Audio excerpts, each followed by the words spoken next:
For it is this idea of waking up early. Now, I'm not someone that wakes up early. I know you, no alarm clock, and you're usually up by 11. So no meetings before 11. Okay, got it. I stay up quite late. Yep. What's the best case you could give me for changing that? And do I need to change that? Because what I do is, I flew into LA, I'm fucking jet lagged, I'm flying back in a couple of days, I'm going to be jet lagged when I land as well. So what I'm trying to do is just protect my sleep at all costs, because I've come to learn that it's really the foundation of my performance. So if I'm unslept and I show up at work, the chance that I'm not going to show up correctly in a variety of ways, emotionally, creatively, whatever, is high. And that for me is the greatest risk. Yeah. So I've in the last sort of year or two of my life, I've just said, okay, prioritize sleep, because then everything else seems to follow. But when I heard that you wake up sometimes at 4:45 or 4:30, like pretty much all the time, and I've literally seen you on social media upload your alarm clock day after day after day, I go, shit, maybe I should rethink.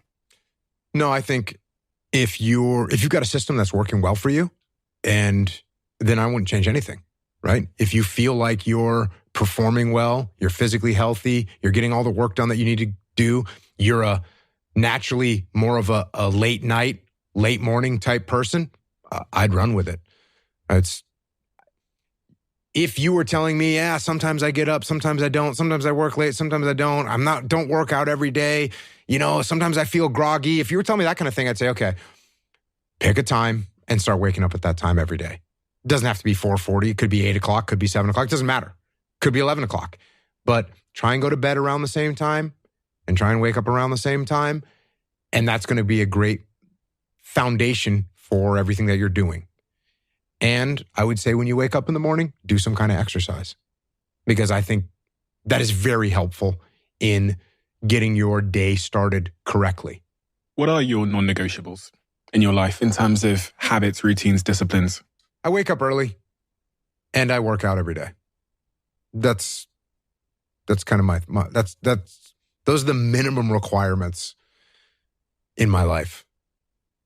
Train jiu-jitsu. I don't get to train jiu-jitsu every single day, but if I can train jiu-jitsu, I'm going to train jiu-jitsu. I'm going to work out every day. If I can surf, I'm going to surf. I obviously have to work every day. I work every day doing something. I've got a bunch of different companies. I got to write books, podcasts. So I work every day. Are you ever undisciplined? Oh, yeah. Chocolate chip cookies. Yep. they're a discipline lapse for me. So I'm not a cyborg.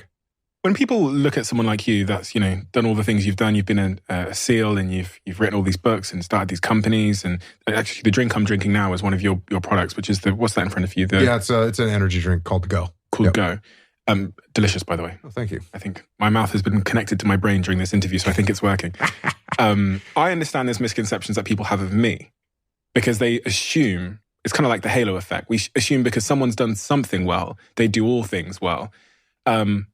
But there are so many things that I think would really liberate people and make them inspired if they could see how deficient I was in so many things in my life. Because they just assume that if you've done one thing well, you have a good podcast, you must be like, the perfect picture of what are the big misconceptions generally, moving away from this idea of imperfection, but just generally about Jocko, because you realize you've become a bit of a character, right? Like Navy SEAL, that comes with an identity package. Yeah, I think the biggest misconception, and it's not just me, but it's really the military in general, is the misconception of this kind of authoritarian and even authoritarian dictatorship from a leadership perspective. And even when we were having this conversation, I said, I'm going to let my subordinates plan. And you kind of had a stunned look on your face, like, well, what are you talking about? Why would you let your subordinates plan? And so there's an idea and a misconception that the leader is going to stand up and bark all the orders. So that's one misconception. Another one is I look like a Neanderthal, and so people think I'm going to scream and yell at everybody, and I never yell at anybody. my business partner, Leif Babin, who's worked with me, who's in my task unit at SEAL Team 3 and deployed to Ramadi with me. And we've written a couple books together. We have a business together.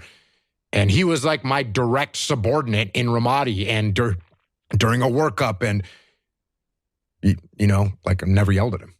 And he likes to point out that he gave me plenty of reasons to yell at him, but never yelled at him because what good is that? And by the way, if I have to yell at somebody, what does that say? That means if I have to yell at you to get my point across as a leader, I've made like 47 other mistakes. My goal is that I don't even have to say anything. That's my goal as a leader. My goal is I don't have to say a word, and you already know what to do, and you make it happen. And I look at you and give you a thumbs up and say, good job. That's my goal. So I think the biggest misconception is the idea of someone in the military or myself being a authoritarian leader, being very closed-minded. Like, I got asked a question the other day about, if China attacked Taiwan and you were taking troops in there, what would you be focused on? And I said, I'd be focused on keeping an open mind. Because if you have a closed mind about what the mission is, about how it's going to happen, about what your troops are going to do, about what the enemy's going to do, if you have a closed mind about those things, you're going to get caught off guard. You have to have an open mind. You have to be accepting of the information that you're receiving. You have to be accepting of the other ideas that other people have. And if you have a closed mind, you're going to fall apart. Kind of counterintuitive in some ways, because the reason people often think they've been made the leader because they have loads of the correct ideas. So I think as people often climb in life, they go, well, I've been right so much that they've put me here as CEO. So now I need to defend my righteousness at all costs, even when I'm not, sure, because that's a weakness. Yeah. And you quoted Steve Jobs earlier. And I think actually it's from your book, which was, I don't hire people so I can tell them what to do. I hire good people so they can tell me what to do. So, yes, in a leadership position, you should be listening more than you should be talking.